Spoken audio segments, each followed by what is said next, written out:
Sunrise, day 38.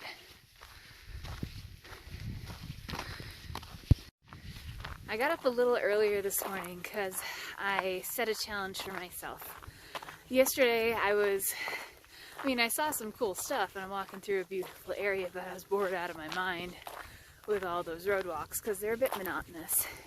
They're pretty, but they're monotonous. So I've done a couple 27-mile days just as my day. So today I set a goal to do a 30-mile day.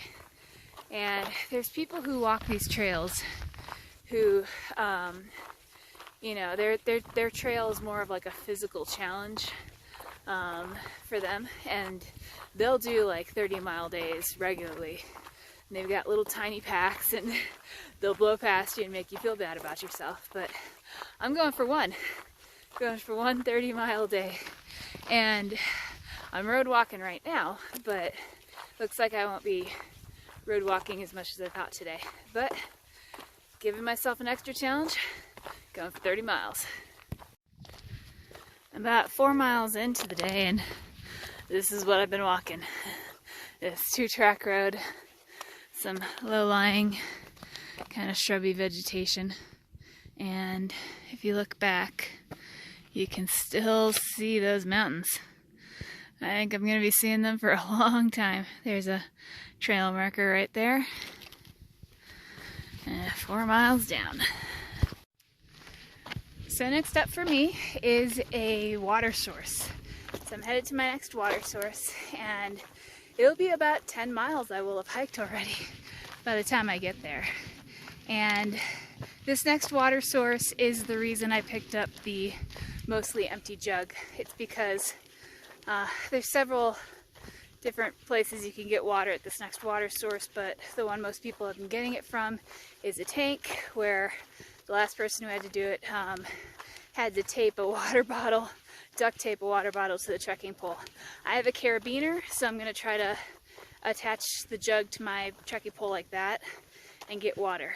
Now, there is also a trough, but the trough has been inaccessible to most people there because this water source, the tank, the pond, and the trough are all in a bull enclosure. It is right, an enclosed space with bulls, multiple bulls. From the comments, seems like occasionally there's no bulls there, but sometimes there's lots of bulls. So that adds an extra bit of adventure and danger and difficulty getting this water. But I just bumped into some southbound hikers and they said they saw a big bull there, but it is the best water source in this area. They were actually raving about it. So if you can't get to the water, it's good water. So of course the best water is the most difficult to get, but that's where I'm headed next. And we'll see how many bulls are there. Okay, so it's mostly lady cows in here, and then there's some guys with horns as well, but they're behind a fence. And there is the metal trough. I haven't looked in there yet, but that's the one with the sketchy ladder. But there's this trough over here, and then there's this that's got a lid and it's got clear water in it. So instead of trying to use my trekking pole to get water and worrying about the bulls, I can get water unmolested. Leaving the road behind, and I get to head on to trail again. And I'm entering Kaibab National Forest. I am just about at mile 15 for the day, so I think I'm gonna pull over and have some lunch. Got some sunny skies, but also got some clouds too. I just got sprinkled on a little bit. But halfway through my goal for today. There's elk. And now they're leaving. Finally got them on camera. Those sneaky guys. They're always disappearing before I whip the camera out. Got them. This may look like an ordinary gate in front of me, but it represents 20 miles done today. There have definitely been days on the trail where I haven't even made it to 20, and today it is early afternoon, so things are going pretty smoothly, going well. We'll just have to see how exhausted I am at the end of the day. You can see it's sunny in places and not sunny in other places. I've definitely been rained upon a couple times, but it's not Flagstaff rain. The temperature's much warmer in general, and the rain is actually liquid instead of slushy. So definitely rain I can handle. Actually has felt good at times, and 20 miles done.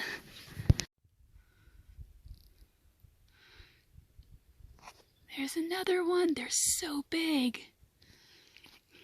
Hi, elk. Bye, elk. Oh, man. Not quite as clear. Oh, semi-clear. Actually, that's not too bad. I'm glad there's still water in here. That tank, the ladder doesn't go all the way up, and I don't know if I would trust that. And then further down the trail is the other Russell tank, which is a mud pond. So I'm gonna stop here for my water. It's clear enough that this might be the water I take for the rest of the day. So this is the trail and Russell tank. So if the trough wasn't full, I would have had to have gotten my water from here. But I'm coming off the trail to the trailhead, and I've been looking forward to this all day. This trailhead has trash cans, so I can unload some of that stinky extra weight that's just taking up room in my food bag. And there is also a pit toilet here, but mostly I'm excited about these trash cans. It's a bunch of horses just grazing along the trail. I wonder who they belong to. I assume they belong to someone.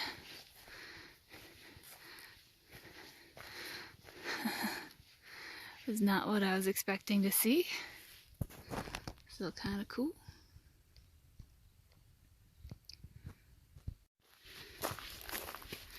This road up here is 25 miles done today. Only 5 more miles to my goal for the day, and they are going to be a difficult 5 miles. I'm already feeling the end of the day legs right now, and it's 5 more miles. Right at 30 miles. So the sun is setting both behind the hill and behind those trees there, and behind the cloud. Not getting much of a sunset today, so I am just gonna find the next available flat spot. The last 5 miles were hard fought. The trail had been mainly flat or gradual all day, and then all of a sudden it started like roller coastering up and down. So this is a relatively flat spot of the roller coaster, and I have passed some decent looking places to set up my tent, and I'm just gonna find the next available one. Whew, day 38 is done, and I got a 30-miler in, so that's good. Tomorrow I should be hitting the town of Tusayan, I think that's how you pronounce it, which is right outside the border of Grand Canyon National Park.